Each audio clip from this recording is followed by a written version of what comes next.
Saúde os irmãos com a graça e a paz do Senhor Jesus, amém? É sempre um prazer a gente poder congregar, né? Congregar. É muito bom, porque por onde a gente passa, sempre encontra irmãos, independente de onde estamos.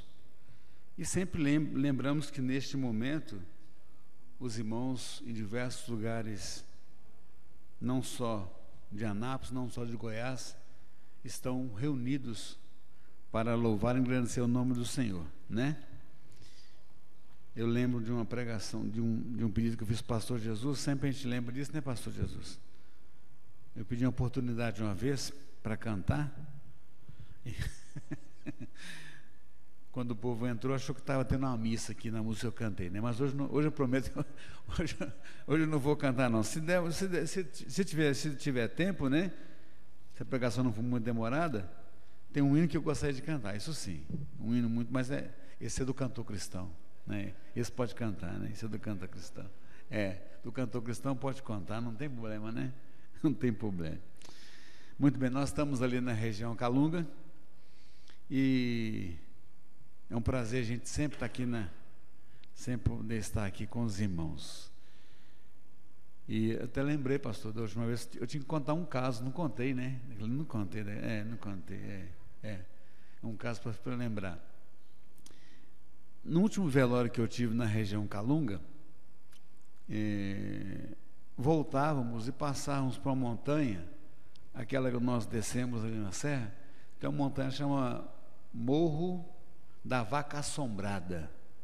Morro da Vaca Assombrada.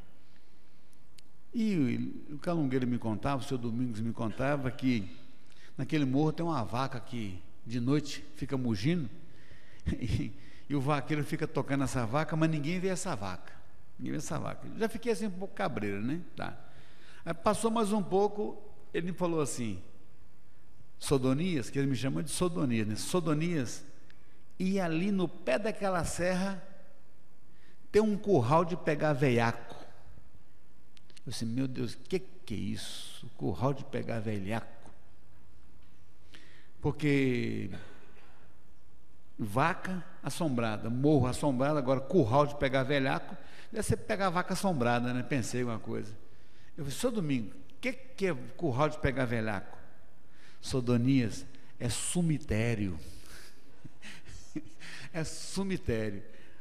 Aí eu lembrei daquela história que é muito comum contar do cabeludo, que a morte falou que ia pegá-lo no próximo ano, né? Ele foi e cortou o cabelo, ficou careca na data próxima, e quando a morte chegou, procurou pelo cabeludo, o careca disse, não, aqui não tem nenhum cabeludo não, e a morte falou para o careca, vai você mesmo, né? Então com a morte não existe velhacaria. Então aprendi mais essa, que o calungueiro costuma chamar cemitério de curral de pegar velhaco. A morte ninguém escapa dela, né? Não existe esperteza com a morte. Vamos ao texto, irmãos. Eu quero compartilhar com os irmãos, já que nós estamos no tempo natalino, né? No período de Natal, Mateus capítulo 2, Mateus capítulo 2.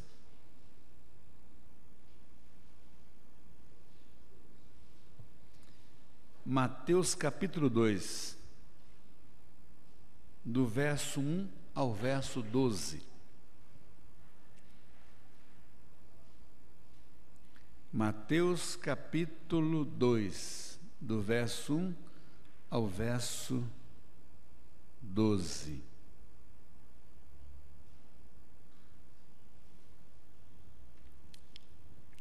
Amém, irmãos? Amém?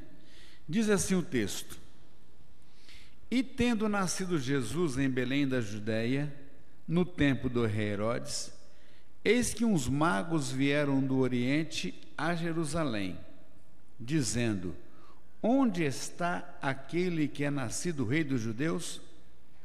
Porque vimos a sua estrela no Oriente e viemos a adorá-lo.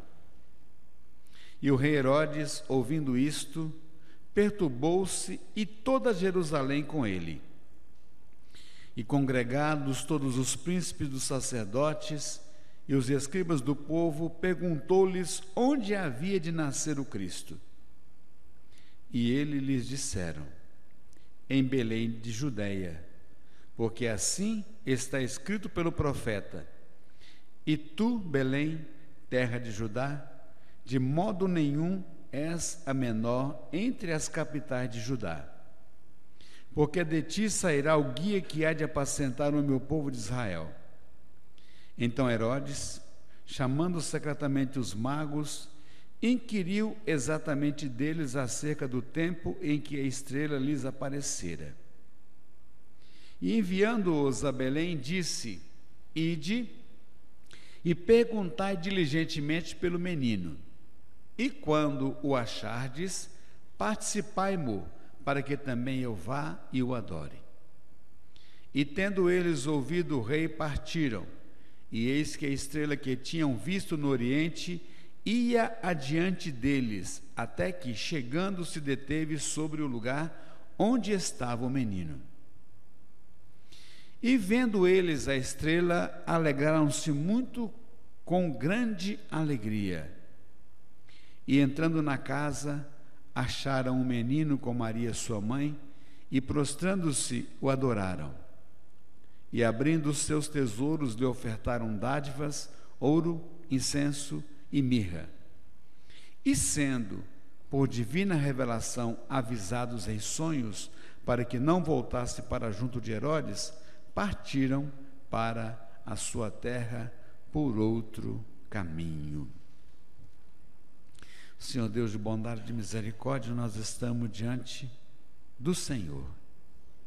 Nós estamos diante da sua palavra. A sua palavra é viva e eficaz, apta para corrigir-nos, apta para instruir-nos. O Senhor mesmo nos diz no Salmo 32: guiar-te-ei e ensinar-te-ei o caminho que deves seguir.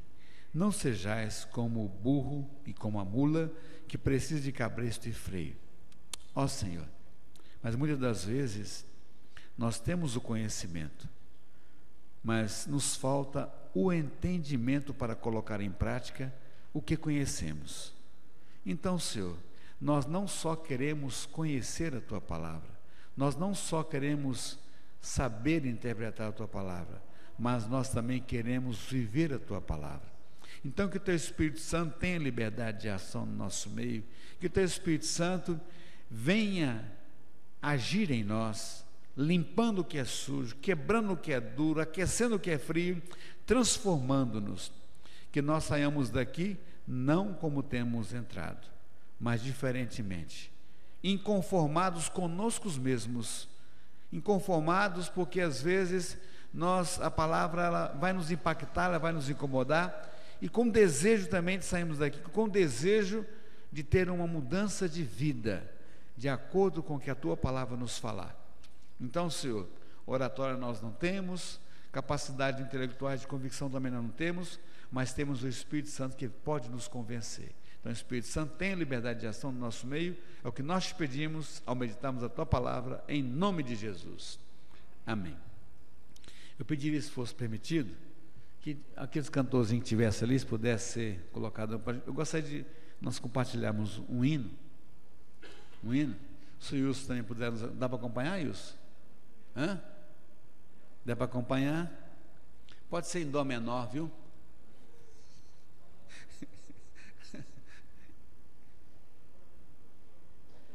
O hino de número 28. Porque esse texto nos convida a estarmos alerta, porque a cidade de Jerusalém não estava alerta. Esse hino nos convida a estar alerta. E como diz um provérbio russo, quem olha para o passado perde um olho, e quem despreza o passado perde os dois, né? Então vamos voltando ao passado, é o de número 28, amém? Quem sabe me ajuda, claro, né? Hã?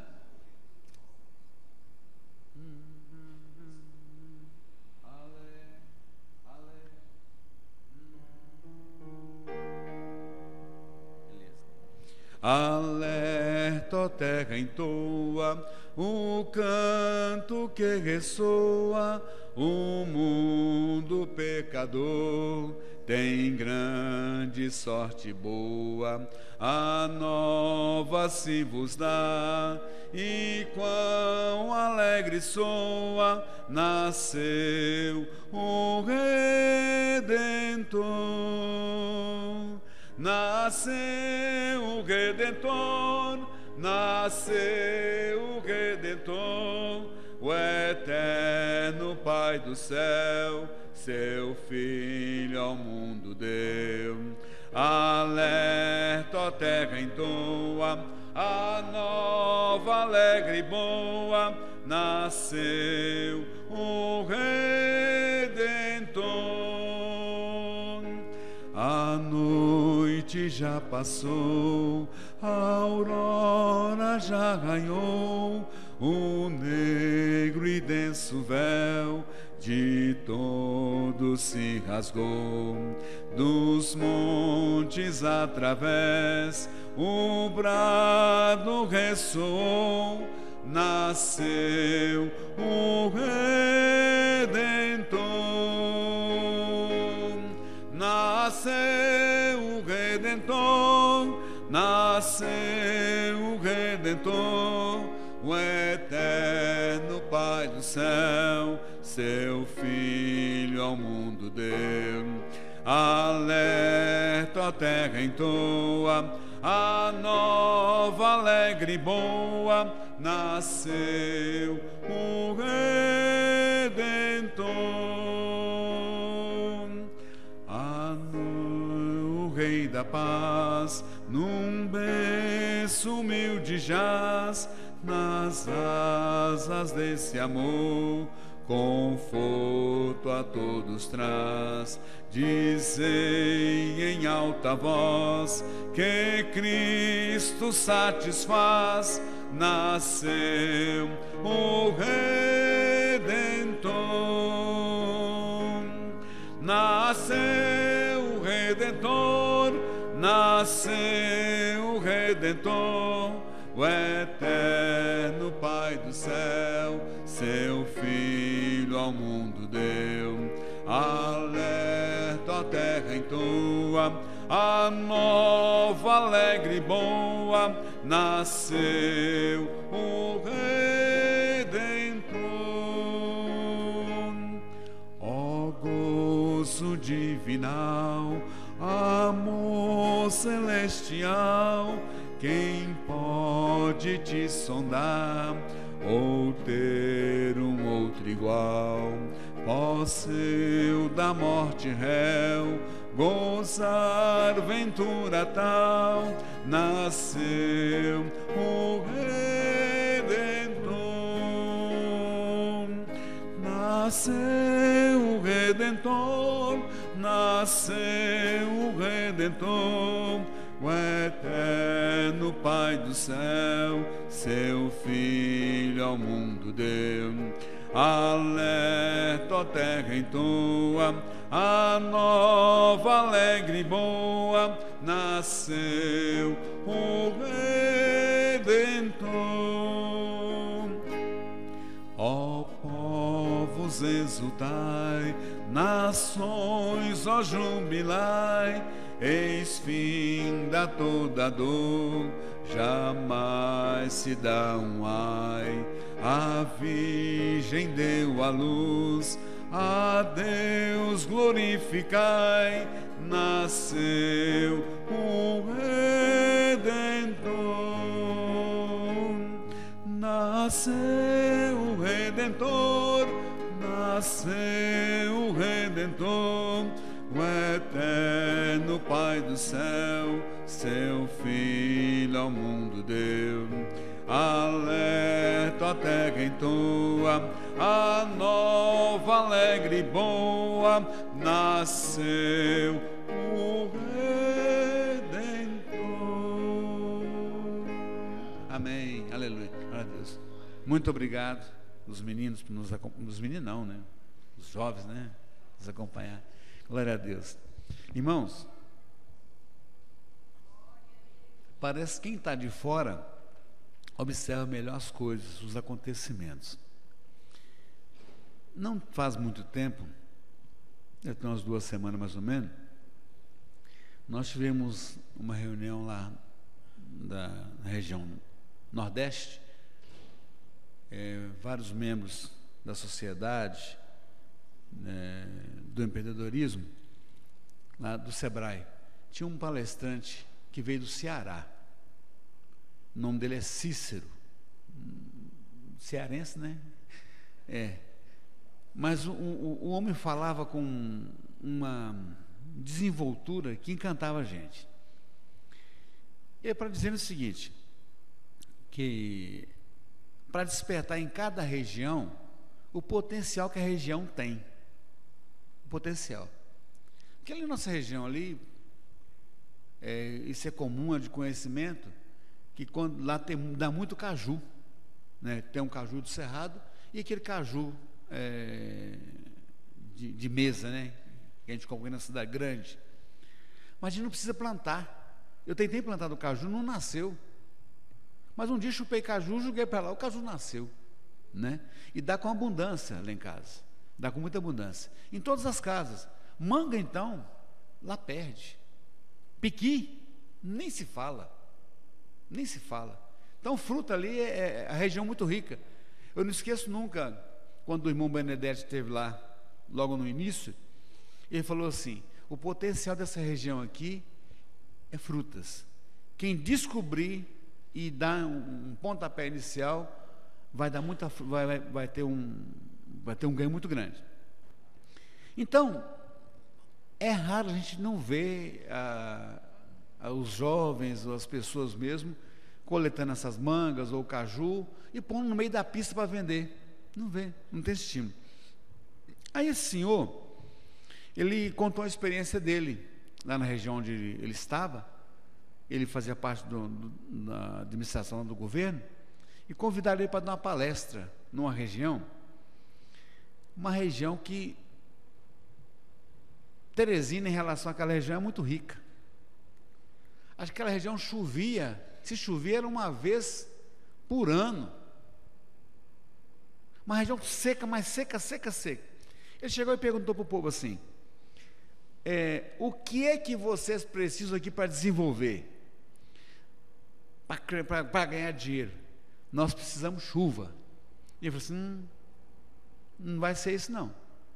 Porque eu conheço lugar no Brasil que chove todo dia, como no Pará mesmo, né, lá em Belém, chove todos os dias, e o povo não desenvolve tanto não. Mas então o que é que vocês precisam?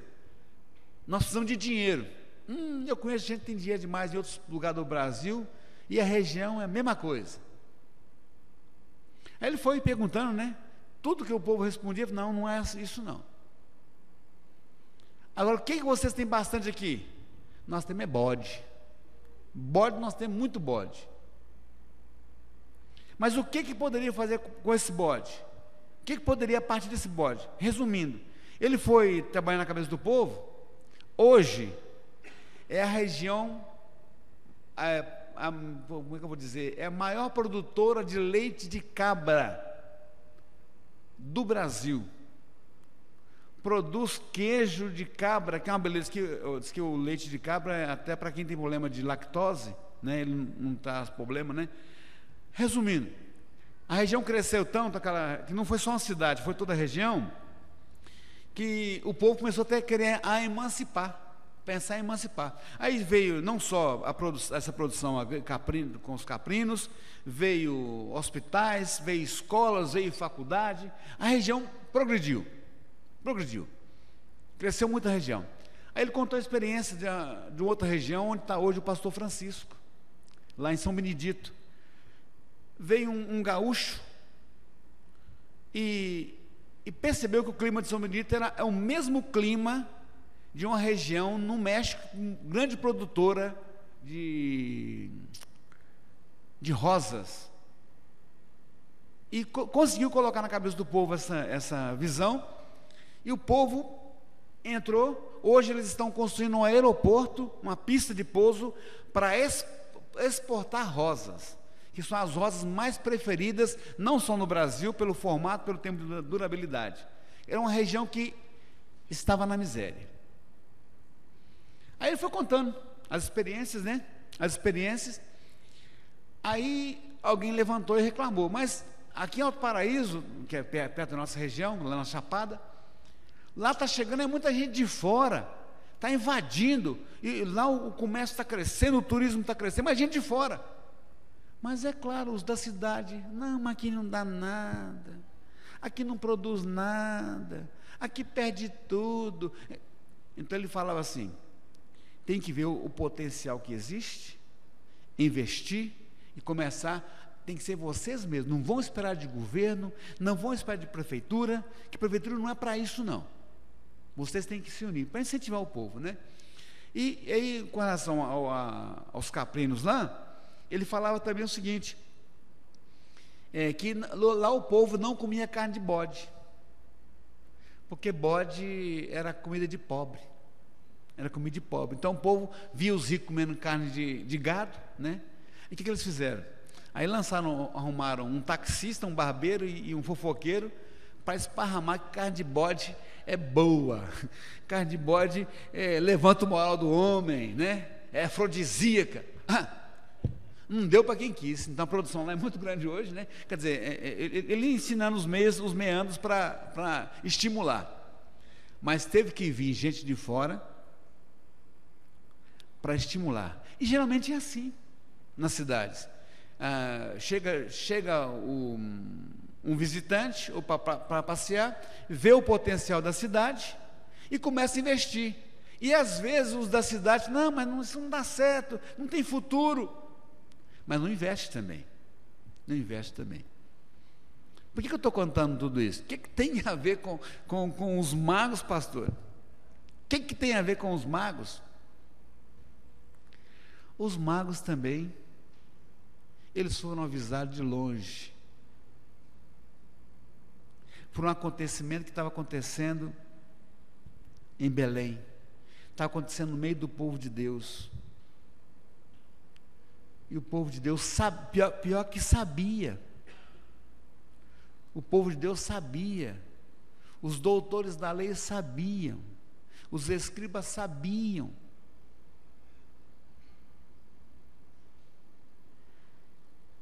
Não podemos dizer que não deram importância, não é isso, Deus permite, é Deus que cega, é Deus que cega. Existe uma distância muito grande entre os oficiais da religião, ou então os que às vezes estão, os sacerdotes, né? Sacerdote, é um perigo que existe da gente se apossar da religião, ou de quem tem grande conhecimento religioso, e achar que é só aquilo e parou por aí mesmo.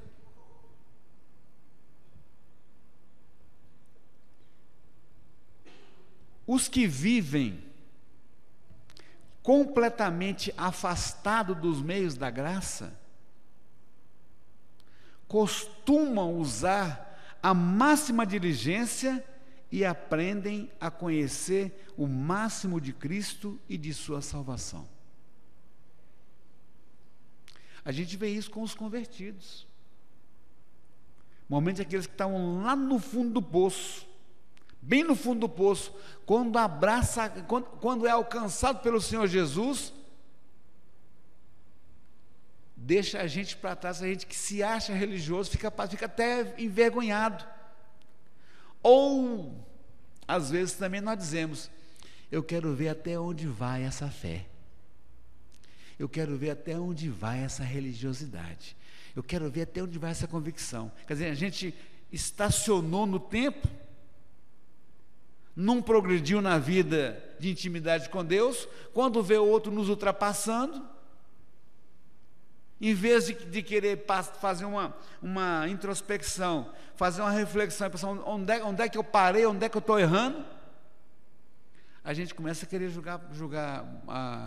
botar ventilador na farofa dos outros, né? Então, por isso, os que vivem completamente afastados dos meios da graça, costumam usar a máxima diligência e aprendem a conhecer o máximo de Cristo e da sua salvação.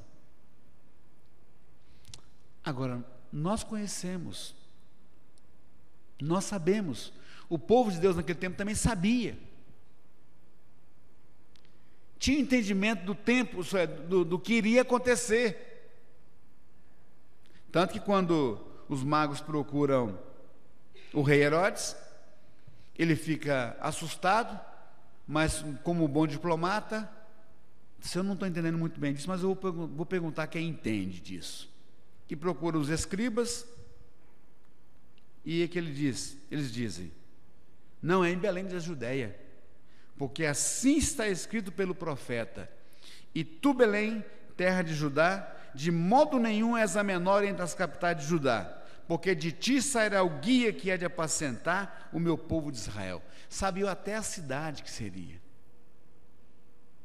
É a região de Davi, né? Que ele nasceria da família de Davi, da tribo de Judá. Então eles sabiam onde seria, mas não entenderam o tempo. Por isso, porém, nenhuma habilidade especial e nenhum aprendizado puramente humano são capazes de levar os homens a Ele. Às vezes nós ficamos numa busca incessante, às vezes, com as nossas asceses e com as nossas místicas. Oh, meu Deus do céu, eu falo isso lembrando do passado. Eu acho que não contei isso não. Quando eu comecei a estudar no seminário católico, eu queria ser santo. Mas queria ser santo. Queria. A gente ouvia contar aquelas histórias de santo. Então aí eu e um colega, nós éramos 2 colegas. Então foi o seguinte: agora você vira de costa aí, eu vou te flagelar. Enquanto eu vou te flagelando, você vai orando. Vai orando. Aí depois, era a minha vez, e chicote. Até um dia que ele foi e contou para um outro colega nosso, um outro colega veio nos exaltando. Puxa vida, vocês estão mesmo aprimorados, né? Estão buscando a santidade. Acabou. Para mim acabou, que tinham descoberto a nossa santidade, então acabou. Mas o que era? A busca da santidade. Querer ser santo, querer ter uma vida transformada. E às vezes nós buscamos recursos humanos, mas só existe um meio de ser santo, só existe um meio de buscar a Deus e segui-lo com fidelidade. Devemos aprender de Cristo, obedecendo a palavra de Deus, como luz que brilha em um lugar escuro, e buscando os ensinos do Espírito Santo. Está aqui. Como o salmo que eu citei, o Salmo 32, eu gosto muito desse versículo do Salmo 32, que diz, o Senhor está falando com a gente, Ele fala direto com a gente, está escrito. Às vezes nós damos mais valor, não sou contra, acredito, que um irmão venha e nos revele, que um irmão venha e nos ligue. É uma coisa comum, não sei se aqui acontece, mas lá em Teresina, nós temos algumas igrejas que, volta e meia, chega lá um homem de Deus, então o carro de som sai anunciando na cidade, hoje o homem de Deus na cidade, vai com profecias e curas e revelações. Irmão, naquela igreja fica cheio de gente de tudo quanto é igreja, né? Não sou contra, e nem também Deus me livre e guarde de dizer que Deus não fala. Deus fala, eu acredito nisso, eu acredito. Deus usa as pessoas também, mas Ele já diz aqui na palavra dEle, instruir-te-ei e ensinar-te-ei o caminho que deves seguir, guiar-te-ei com os meus olhos, não sejais como o cavalo, nem como a mula, que não tem entendimento, cuja boca precisa de cabresto e freio, para que assim não atirem a ti. Ele já está dizendo, Ele quer nos ensinar, Ele quer nos instruir. Então, devemos aprender de Cristo, obedecendo a palavra de Deus. como luz que brilha em um lugar escuro e buscando os ensinos do Espírito Santo.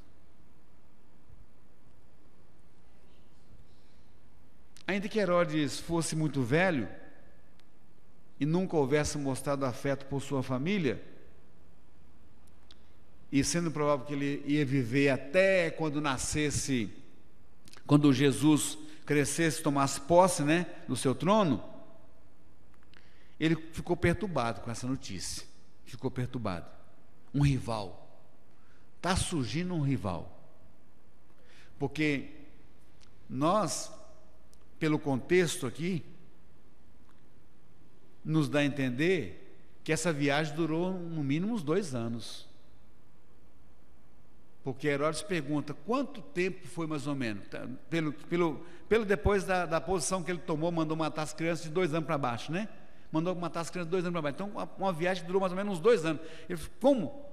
Pessoas saem de tão longe, atrás de um sinal que foi lhes revelado, e nós aqui não estamos sabendo de nada, e com a notícia dessa, onde é que está? Porque geralmente era de se esperar que tivesse festa na região. Era um rei que nasceu, mas ele ficou perturbado. Ele não compreendeu a natureza espiritual do reino de Deus. Por isso, nós temos que nos acautelar da fé morta. Da fé morta. Nós podemos estar persuadidos por muitas verdades. Era o caso, Herodes foi persuadido desta verdade. E tu, Belém de Judá, terra de Judá, de modo nenhum és a menor entre as capitais de Judá, porque de ti sairá o guia que é de apacentar o meu povo de Israel. Essa verdade incomodou Herodes, e ele passou a odiar essa verdade. Pelo fato dessa verdade, elas interferirem em sua ambição, projetos ou libertinagem. Essa crença desse Messias o incomodara. Então ele se decidiu opor a essa verdade e à causa de Deus. E nós podemos também entrar nessa também. Quando a verdade nos incomoda, nós, ao invés de nos adequarmos a essa verdade, nós nos opomos a essa verdade. Não admitimos essa verdade. É o perigo que nós corremos também.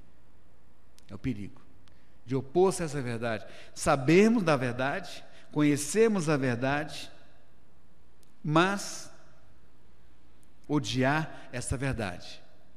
Porque ela nos incomoda, ela nos obriga a tomar de rumo, ela nos obriga a tomar posição, e às vezes nós temos reações, às vezes piores do que Herodes,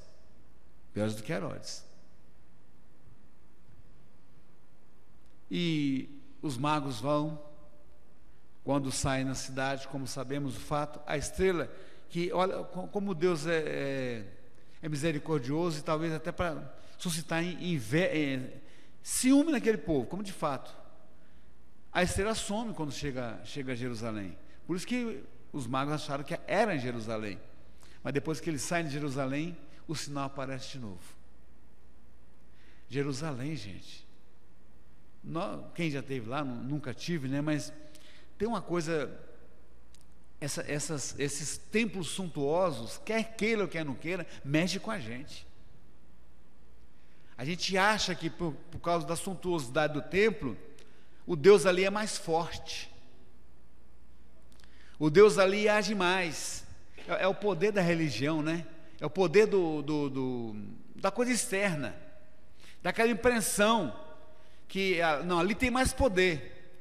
Sabendo nós que Deus, ele procura verdadeiros adoradores. Mas para um judeu, Jerusalém era Jerusalém, a suntuosidade do templo, e não só para os judeus, mas dos povos vizinhos. Agora chegam lá, a estrela desaparece, então é por aqui mesmo. Mas não, quando eles saem, eles encontram de novo a estrela.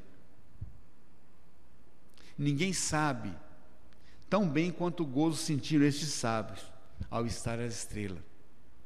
Como aqueles que depois de uma longa e triste noite de tentação e abandono, sob o poder de um espírito de escravidão, finalmente recebem o espírito de adoção, dando testemunho ao espírito de cada um que são filhos de Deus. Às vezes nós estamos na batalha, nós estamos seguindo uma estrela, uma orientação de Deus, de repente some a estrela. Nós não vemos nenhum sinal. Nós temos 3 coisas fundamentais na nossa fé, na teologia antiga, não vou dizer teologia antiga, como é que vou usar a expressão? É chamado tem que traduzir, né?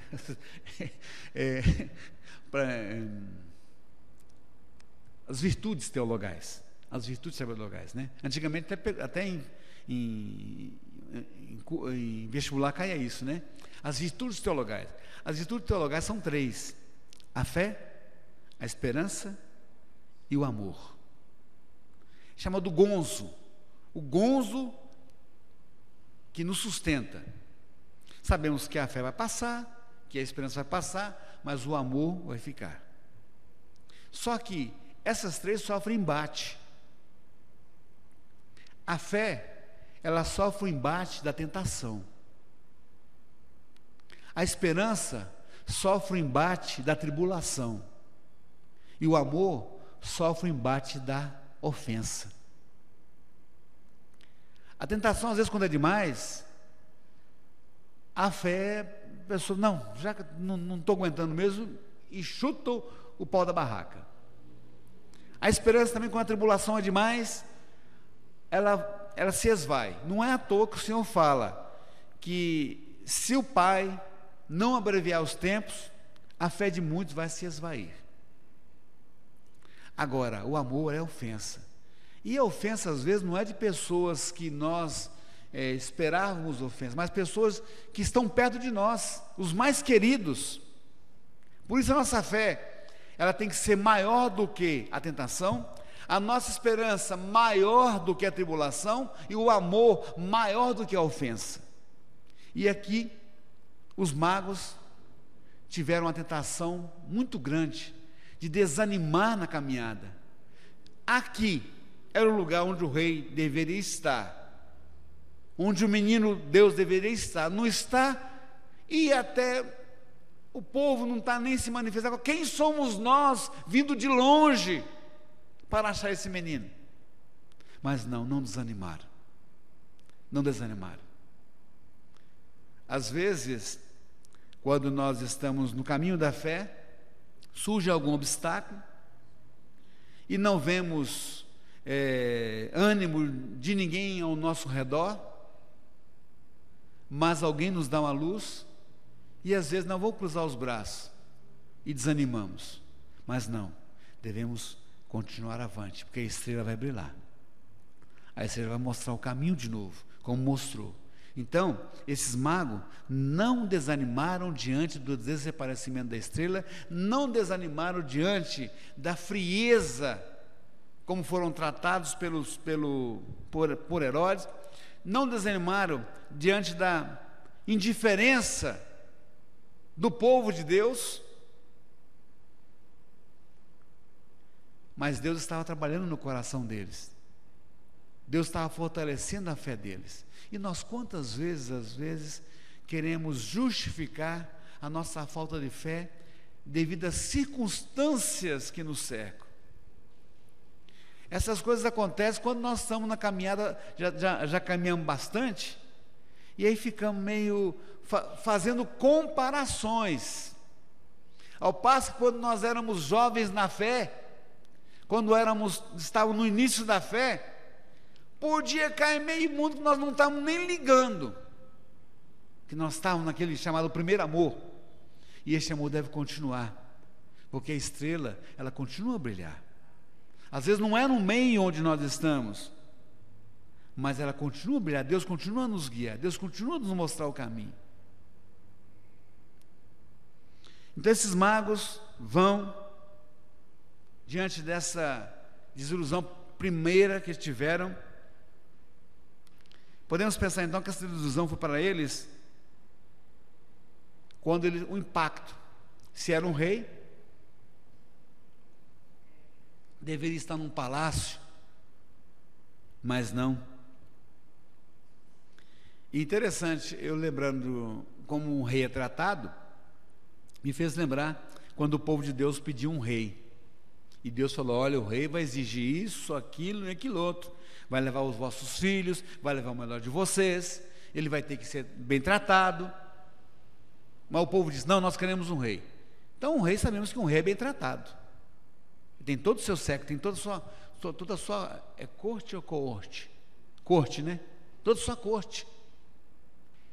Agora, o que é que os magos encontram? Um curral. Minto, desculpa. Curral não era não, já tinha passado já. Só foram os pastores. Uma casa simples, já tinha uns 2 anos de idade, mais ou menos, quase uns 2 anos de Jesus, devido a Herodes ter mandado matar as crianças de 2 anos para baixo. Numa casa simples, não tinha empregado, não tinha empregada, quem se via era a mãe e o pai. Um rei sendo servido pela mãe e pelo pai, que eram os seus serviçais. Então, poderíamos pensar que foi uma desilusão muito grande, que em vez de um palácio, um barraco, porque o que José poderia dar para eles era um barraco. E como serva, a mãe. Mas muito pelo contrário, eles não se sentiram impedidos, porque, havendo encontrado o rei que buscavam, ofereceram os seus presentes. E aqui tem um princípio para nós. Quem humildemente busca a Cristo, não tropeçará se encontrá-lo com seus discípulos em cabanas escuras, depois de tê-lo buscado em vão em palácios e cidades populosas.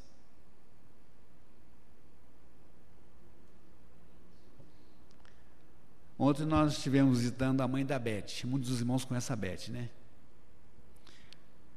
É constrangedor, pastor, onde a mãe da Beth está. A avó Margarida foi também. A avó Margarida foi. A avó Margarida é a avó da minha esposa e vó da Beth também, que criou a Beth também, né? Junto com a minha sogra. A avó Margarida chorava.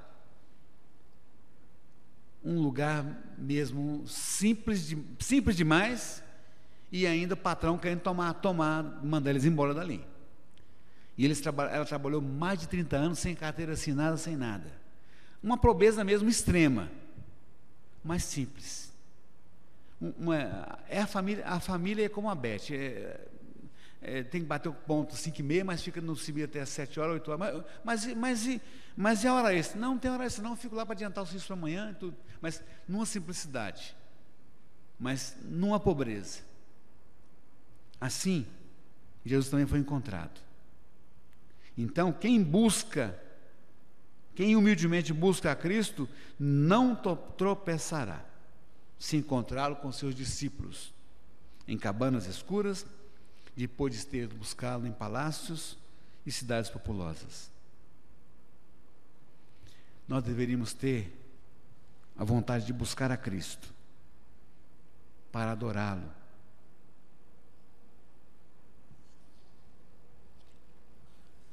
Os magos tinham o que oferecer. Nós temos o que oferecer, a nossa vida. Claro, temos um coração indigno, às vezes duro, um coração sem sabedoria. Mas nós podemos oferecer a Ele esse nosso coração e dizer para Ele: Senhor, toma esse nosso coração, disponha dele da maneira que o Senhor apraz. Está findando o ano, e nós às vezes fazemos muitos projetos, né? Eu não esqueço nunca quando, acho que foi o pastor Jesus mesmo que falou, que em vez de nós apresentarmos para Deus os nossos projetos para o ano 2016, o ideal seria nós apresentarmos para Ele uma folha em branco assinada embaixo. O Senhor pode preencher. E se nós fizermos isso, Ele preenche. Pastor Antônio, lá de Porongatu, na reunião ele falou que ele via todo mundo contando testemunho na igreja. Ele falou assim: Deus, eu quero ter uma graça na minha vida para eu poder contar um testemunho, que todo mundo conta testemunho, eu não conto. Foi bom, foi bênção, que Deus deu vitória. A esposa dele apareceu com a pedra na vesícula, essa pedra derramou no pâncreas e a mulher morre, não morre, todo mundo falava assim: prepara para morrer. 99,9% é morte. Esposa nova, ele novo no ministério, vai para Goiânia, chegando em Goiânia, a ambulância fura o sinal, bate o carro, a esposa dele cai para fora, ele comeu o pão que o diabo amassou. Assim: irmãos, eu não peço mais para ter testemunho para contar, não. Deixa que Deus dá, deixa que Deus, não precisa pedir, não. Se eu quero ter um testemunho para contar na igreja, não deixa que Deus dá o testemunho, não precisa contar, pedir, não. Então, Deus quer que nós, claro, nós temos os nossos projetos, né? Às vezes nós queremos que Deus assine embaixo, mas é melhor a gente assinar embaixo em branco, se o Senhor pode fazer o que o Senhor quiser. É isso que Ele quer de nós, né? Agora, olha só como Deus tem cuidado. Aquele que é o dono de tudo, mas Ele quis servir-se de dádivas que vieram para Ele de longe. Os presentes dos magos eram ouro, incenso e mirra. A providência divina os mandou como socorro oportuno para José e Maria em sua atual condição de pobreza. Assim, meus irmãos, nosso Pai Celestial, que sabe de que necessitam seus filhos, usa alguns como mordomos para suprir a necessidade dos demais e dar-lhes o provimento desde os confins da terra. Deus cuida da gente. Deus cuida da gente nos mínimos detalhes. Eu quero contar um testemunho, não é que eu pedi a Deus para contar, não, testemunho não, quero contar. Muitos dos irmãos já sabem desse testemunho. Nós tínhamos uma caminhonetezinha lá amarelinha, né? A amarelinha quebrou, nós ganhamos a mecânica de graça para consertar essa amarelinha, até o mecânico não era crente. Ganhamos também a retífica, e nunca que essa amarelinha o mecânico pôde iniciar esse trabalho. Foi mês de maio, abril. Passou maio, junho, julho, agosto, setembro, outubro, novembro, dezembro. Quando eu chego um dia aqui na igreja, o pastor Jesus fala assim: tem um irmão querendo falar com você. Pode falar o nome, né? Pode, não é pecado não, né? O irmão não está aqui, né? É o Abimael que quer falar com você. O que é? Pastor Doniz, eu tive um sonho. E no sonho Deus mandava eu dar uma caminhonete lá para o Calunga. Eu achei que eu estava ficando doido. Fui conversar com o pastor Jesus. O pastor Jesus falou: não, pode dar, o Adonis está precisando. E ele falou assim: gente, Deus existe, porque eu gosto de dinheiro. E Deus fez dar uma caminhonete lá para o Calunga. A caminhonete está ali fora. A que nós tínhamos era ano de 92. A que Deus tocou no coração do Abimael para dar, doutor Abimael, é 2011. E no começo do trabalho lá, eu pedi a Deus uma carroça. Eu pedi uma carroça. Estava juntando dinheiro para comprar uma carroça. E Deus mandou uma D20. Irmãos, Jesus, Ele que nos dá um exemplo, os pais dele precisando, que tinha que fugir para o Egito, veio gente de longe, não só para adorá-lo, mas para suprir as necessidades de Jesus e dos seus pais. Deus cuida da gente. Deus tem cuidado de nós em todos os momentos. Que nesse Natal nós podemos lembrar. Eu até estou com um poeminha aqui, né? Não vou catar esse poema não, senão vai dar escândalo, né? Que fala: Ele desceu do céu e veio em uma gruta fria, gelada, um menino divino. Olha, como me corta o coração te ver aí tremendo. Como te custou me haver amado? Como te custou? Agora, Jesus ficou triste? Deus ficou triste com o povo? Não. Era Deus trabalhando no coração daquele povo. Era Deus mostrando que é Ele que governa, que não é porque o povo é o povo de Deus, ele tem que estar ciente de tudo. E mostra uma coisa, pastor, que também, irmãos,